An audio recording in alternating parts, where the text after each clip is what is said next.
भाइयों बहनों नमस्कार। All India anganwadi news channel में आपका स्वागत है। चैनल से जुड़ने के लिए नीचे दिख रहे रेड कलर के सब्सक्राइब बटन पर आपको सबसे पहले क्लिक करना है। फिर साइड में एक नोटिफिकेशन बेल यानी घंटी बन के आएगी, उस पर जब आप दबाएंगे तो 3 घंटी आपको दिखेंगी, जिनमें सबसे ऊपर आल वाली घंटी आप लोगों को दबा लेनी है। आंगनबाड़ी सेविका सहायिका मिनी बहनों, आज दोपहर की सच्ची खबरों में आप सभी का स्वागत है। जैसा कि बहनों आप देख सकती हैं, एक ये जो खबर है वो पूरे देश में फैली हुई है। इसके बारे में आप सबसे पहले आज जान लीजिए। उसके बाद बहुत सी जानकारी है जो आपको इस वीडियो में और भी देखने को मिलेंगी, तो प्लीज पूरा वीडियो देखना, लाइक कर देना। अब यहां पर ये हैं सांसद वरुण गांधी जी। अब ये क्या कह रहे हैं कि सांसद क्या सरकार का बोझ कम नहीं कर सकते? क्या केवल कर्मचारी, गरीब जनता, क्या केवल यही जो है देश का पूरा जो है बोझ अपने सर पर उठा करके रखेगी? तो क्योंकि मुद्दा इसलिए उठ रहा है क्योंकि यहां पर आप जानते हैं कर्मचारियों को पेंशन नहीं, जैसे कि आंगनबाड़ी बहनों को पेंशन नहीं। 1975 से बहनें समाज सेवा कर रही हैं, कार्य कर रही हैं, और इतना कार्य समाज सेवा के अलावा भी बहनों से लिया जा रहा है, जो कि सरकारी आदेश निकाल करके जबरन काम कराए जा रहे हैं और हर तरह के कराए जा रहे हैं। तो ऐसे में आप बताओ, और फिर भी इन आंगनबाड़ी बहनों को ही ले लो, गरीब कर्मचारियों को ले लो या अन्य किसी भी कर्मचारी को ले लो, किसी को पेंशन के लिए प्रावधान नहीं, किसी के लिए। सेना में अभी 4 साल के लिए जवान जाएंगे, उसमें भी पेंशन का प्रावधान नहीं, तो किसी के लिए भी पेंशन का प्रावधान नहीं। लेकिन जिसके लिए नहीं, वही जो है अपना देश का पूरा भार अपने कंधों पर उठा करके चल रहा है, चाहे वो कोई भी हो। अब सांसद लोग जो हैं ये सब क्या कर रहे हैं? इनको पेंशन है, ऐसा की सारी सुविधाएं हैं, इनके लिए सब कुछ सुविधाएं हैं, इनको पेंशन भी मिलती है। अब वो भी थोड़ी बहुत नहीं, लाखों में है सब कुछ। अब आप सोचो, एक बार 5 साल के लिए बस ये चुन लिए गए, उसके बाद जीवन भर इनको सारी सुख सुविधाएं जो है इनको मिलती रहेंगी। तो ये जो बोझ है, ये लोग अपने कंधों पर बोझ क्यों नहीं उठाते? ये भी तो पैसा बर्बादी कर रहे हैं। जैसे सरकार कहती है कर्मचारी को पेंशन देंगे तो पैसा तो एक तरह से जो है भार आएगा देश पर, बोझ बढ़ेगा। तो अगर ऐसा है तो सांसद लोग जो है अपनी पेंशन खत्म करके, इनका कहना है, ये बोझ को कम क्यों नहीं कर देते? तो ये सांसद वरुण गांधी जी का अपना कहना है। इन्होंने पीलीभीत में कहा है, सांसद वरुण गांधी ने एक बार ट्वीट करके फिर बड़ा सवाल किया और ट्वीट करके लिखा कि भारत की महान जनता ने कभी स्वच्छता के लिए, कभी टैक्स वगैरह दिया, तो कभी जरूरतमंदों को गैस मिल सके, इसके लिए अपनी उन्होंने सब्सिडी छोड़ दी। सरकारें कह रही थी ना कि सब्सिडी छोड़ दो तो गरीब जनता को और ज्यादा गैस मिल जाएगी, क्योंकि गैस को और सस्ता कर देंगे सब्सिडी से और दाम जो है कम रहेंगे। लेकिन क्या हुआ? क्या सब्सिडी आपके छोड़ने से क्या गैस के दाम कम हुए?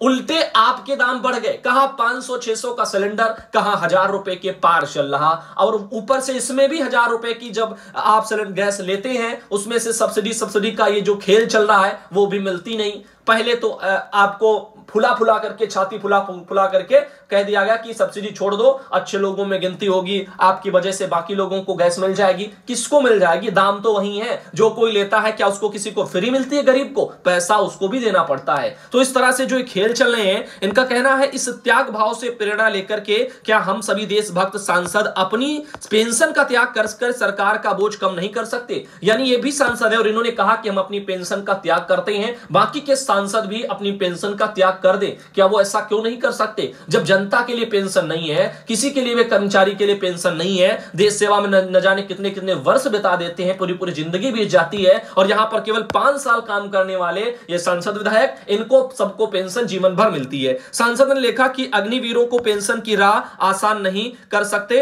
और जो है अग्निवीर व अग्निपथ योजना को लेकर लगातार युवाओं से सोशल मीडिया पर संवाद कर रहे सांसद वरुण गांधी ट्वीट के जरिए अपनी बात रखी है। यही नहीं, बीच बीच में वीडियो के जरिए सांसद वरुण गांधी ने अपनी बात को भी प्रमुखता से रखा है। तो आप देख रहे इस तरह से कि मुद्दा हाईलाइट हो रहा है, और ये 4 साल सेना में जो जवान होंगे वो केवल उनकी इतनी जो है अवधि रहेगी। इस बात को लेकर के सरकार के इस फैसले से काफी जो है यहां पर उथल पुथल पूरे देश में मची है। वहीं पर अब चलते हैं आगे और आपको अन्य खबरों से रूबरू करवाते हैं। इस मैटर पर आपका क्या कहना है? आप कमेंट में भर के कमेंट करिएगा, आपकी क्या राय है, आपकी क्या सोच है। इधर होम विजिट जो है यहां पर बहन कह रही है कि जो है शनिवार तक तो होता है और संडे को केंद्र बंद रहता है, उस दिन हम नहीं जो है करते हैं होम विजिट, इससे कोई प्रॉब्लम तो नहीं होगी। यानी देखो होम विजिट पोस्टर ट्रैकर पर तो संडे को भी प्रदर्शित होने लगता है, तो क्या बहन कह रही है कि पोस्टर ट्रैकर पर संडे को भी जो है होम विजिट करना चाहिए, क्योंकि ये नहीं कर रही हैं क्योंकि संडे को छुट्टी होती है। तो ऐसे में क्या आप सब बहनें क्या कर रही हैं उसके बारे में आप हमें व्हाट्सएप कर सकती हैं।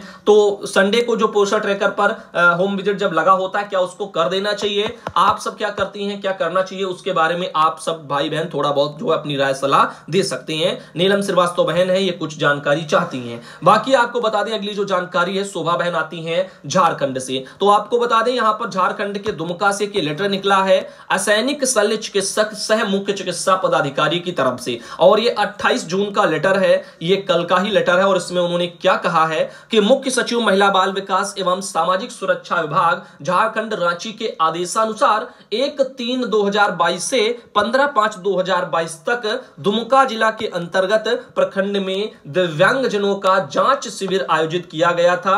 इसी कारणवश कुछ दिव्यांगजनों की जांच नहीं हो सकी। पुनः दिव्यांग जांच के लिए पुराना सदर अस्पताल दुमका में दिनांक 30 जून एवं 1 जुलाई को छुट्टी होने के कारण 29 यहां पर जून को दिव्यांग जांच शिविर आयोजित की गई। तो आज यहां पर जो 29 तारीख को ये वहां पर आयोजित किया गया, इसके बारे में जानकारी एक दिन पहले केवल आई। साथ ही साथ देखिएगा ये एक लेटर और है जो कि आ रहा है यहां पर बिहार राज्य के सहरसा जिले से समेकित बाल विकास सेवाओं से। अब इसमें आप देख रहे हैं 28 जून का कल का लेटर है और जिला प्रोग्राम पदाधिकारी ने सभी बाल विकास परियोजना पदाधिकारियों को पूरे सहरसा जिले में भेजा है। और इस आदेश में उन्होंने कहा है कि उपयुक्त विषयक संबंध में कहना है कि विभागीय निर्देशानुसार माह की 22वीं तारीख के बाद जिला पदाधिकारी से अनुमोदन के उपरांत टेक होम राशन वितरण करने का आदेश प्राप्त है। सभी बाल विकास परियोजना में पीएफएमएस से राशि की निकासी ससमय नहीं होने के कारण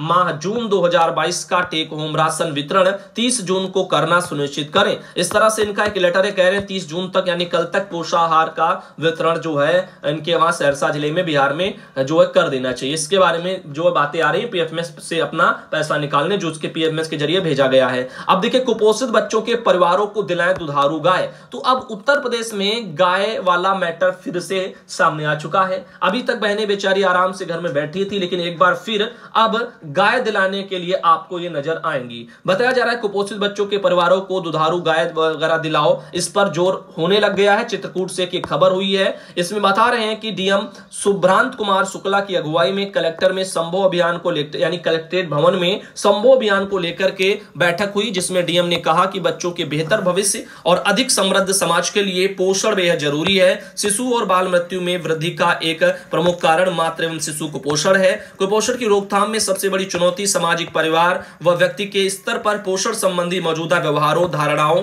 इनमें परिवर्तन लाना है। इसी उद्देश्य से पिछले वर्ष में संभव अभियान चलाया जा रहा है और डीएम ने जो है यहाँ पर डीपीओ को निर्देश दिया है 30 जून तक वजन सप्ताह का आयोजन, 1 जुलाई से 30 सितंबर तक संभव अभियान का और 25 से 30 सितंबर तक फिर से जो दोबारा वजन सप्ताह के कार्यक्रम माइक्रो प्लान तैयार कराए। और उन्होंने जिला कार्यक्रम अधिकारी को निर्देश दिए हैं कि जिस गांव के आंगनबाड़ी केंद्रों को जनप्रतिनिधियों ने गोद लिया है तो उसे समय जो है देकर के केंद्र पर ले जाकर आंगनबाड़ी से परिचित कराते हुए वहां माह में एक बार अवश्य जो है निरीक्षण करवाएं और इसके बारे में बोल रहे हैं। साथ ही माइक्रो प्लान भी बना लें, उस हिसाब से कार्य करें ताकि जो है अच्छे तरीके से सारी चीजें लक्ष्य के सापेक्ष हो पाए। जिन आंगनबाड़ी केंद्रों पर बाउंड्री वाल का निर्माण है वहां पर पोषण वाटिका का निर्माण कराएं। मुख्य पशु चिकित्सा अधिकारी से कहा है कि कुपोषित बच्चों के परिवारों को गौशाला से दुधारू गाय चिन्हित करके दिलाएं और कुपोषित बच्चों के परिवारों को चिन्हित करके सूची भी उपलब्ध कराएं। इस मौके पर जो है सीडीपीओ अमित ये सभी जो है वहां पर लोग मौजूद रहे हैं। बाकी आगे ले चलते हैं, आपको और बताते हैं। इस मैटर को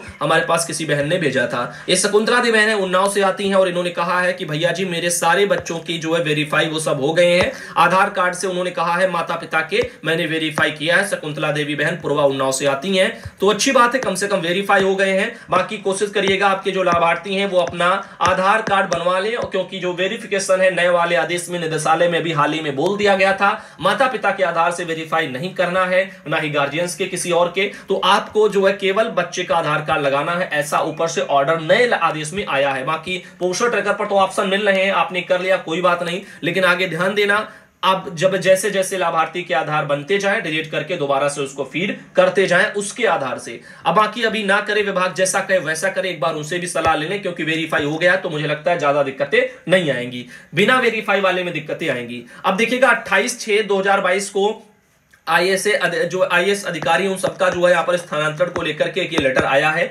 अभी आपने पीसीएस अधिकारियों के तबादले का लेटर देखा था, अब ये आईएएस अधिकारियों के तबादले का लेटर है। नवीन तैनातियां उनकी कहां कहां पर हो रही हैं वर्तमान समय के सापेक्ष, तो वो सब यहाँ पर दिया हुआ है। इस मैटर को ज्यादा नहीं पढ़ेंगे क्योंकि ये काम का नहीं है। मिथिलेश बेनाती मुरादाबाद से उनके स्तर से भेजा गया है। और बाकी जिसको अगर जानना हो कि तो आप यहां पर जो है इसका स्क्रीनशॉट लेकर के भी इसको देख सकते हैं, पढ़ सकते हैं। वहीं पर आज के वीडियो के लिए इतना ही रखते हैं। अगले वीडियो में आप सब भाई बहनों को फिर मिलेंगे।